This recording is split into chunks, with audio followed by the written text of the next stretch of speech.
Well, good morning, Mayor Gunter. What wonderful words for us today. And I echo your gratefulness and thankfulness for those that have come out today. We are grateful for the rain, but to have this type of crowd today that is remembering an event that changed not just the United States of America, but changed the world is so important. And so I'll start by saying thank you to all those that helped organize this, including Chief Brody, the San Angelo Fire Department, and y'all help me give them a huge round of applause for their efforts today.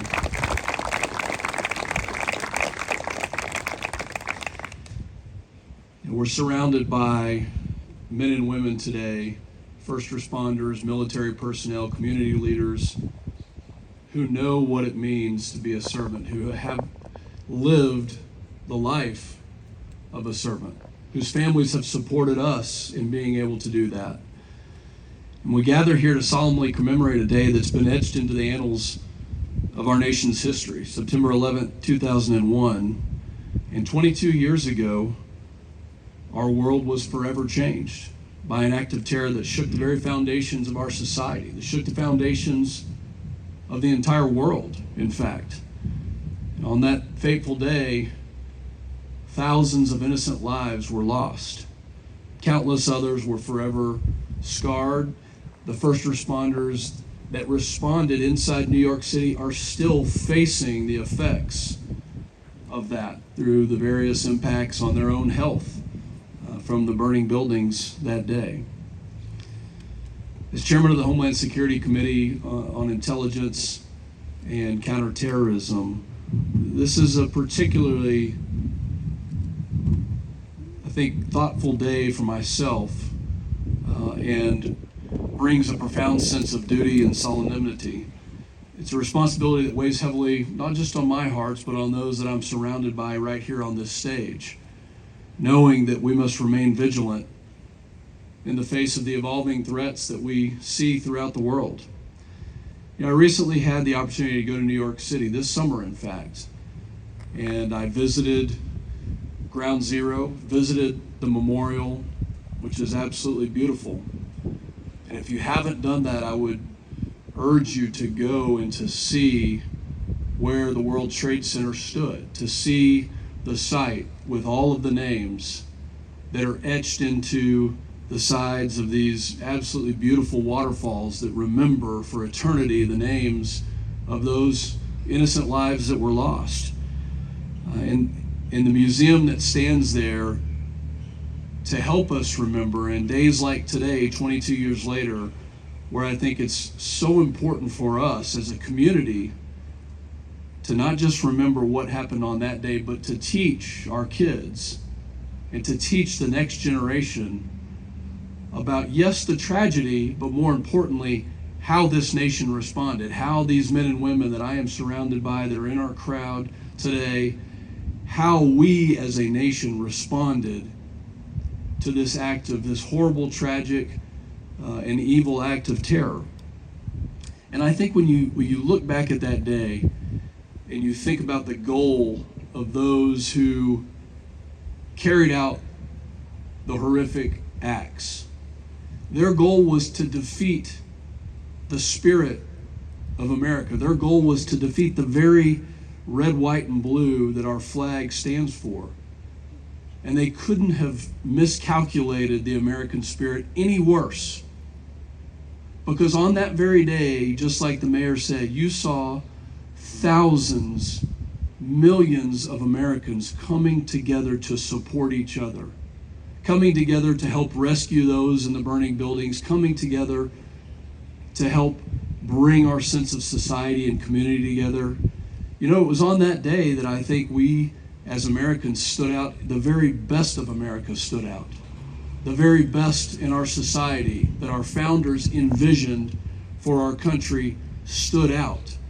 It didn't matter what political party you believed in. It didn't matter what language you may have spoken before you got to the United States, or what religion you were, or what color you were. We were all red, white, and blue that day. That's the kind of country that I know we can be. And unfortunately, it took a tragedy to bring us together. But I think that spirit is still alive. You know, just this morning, my 8-year-old daughter was watching the news with me, and she said before she went to school, well, what happened? Where were you on this day? We all remember, well, most of us here remember where we were that day. I was just south of here in Del Rio, Texas, about to finish pilot training. In fact, we were 4 or 5 days away from figuring out what airplane we would go on to fly. That day changed my entire professional career. It changed the career of Colonel Carroll. It changed the careers of many on this stage and many in the crowd. It changed the careers of those at Goodfellow Air Force Base, right here in San Angelo. But on that day, we all remember what it meant to us, the feeling of pride we had in this country. And I told my 8-year-old, Juliana, I said, and my wife explained to her that because of that, many people were called into action. Many people were deployed. And she said, Dad, were you deployed? And I said, yes. In fact, I was several times to a variety of locations, just like hundreds of thousands of other service members. And our first responders throughout the country, folks that work in Border Patrol, the customs agents. I was just there this morning. I talked to a leader at the CBP office right here at Mathis Field. And I said, where were you on 9/11? And he said, I was on the Outer Banks in North Carolina. I had just graduated from Virginia Tech, and I wanted to be a golf course superintendent. And because of that day, he was 3 months removed from college, entering a career that he thought he was going to do for the rest of his life. And the moment that happened, he said, I knew I had to do something different, so I joined the Coast Guard. Well, he just retired from the Coast Guard a couple of months ago and is now stationed here as part of the Customs and Border Protection right here at Mathis Field, continuing to keep our country safe. That day changed things for every American. It changed the life of a family, of a good friend of mine, Tamara Archuleta from New Mexico. She was in my pilot training class. I graduated with her in September of 2001. We finished pilot training together in Del Rio, Texas. She went on to fly helicopters. And unfortunately, she was the very first casualty, the very first air casualty in Afghanistan in 2003.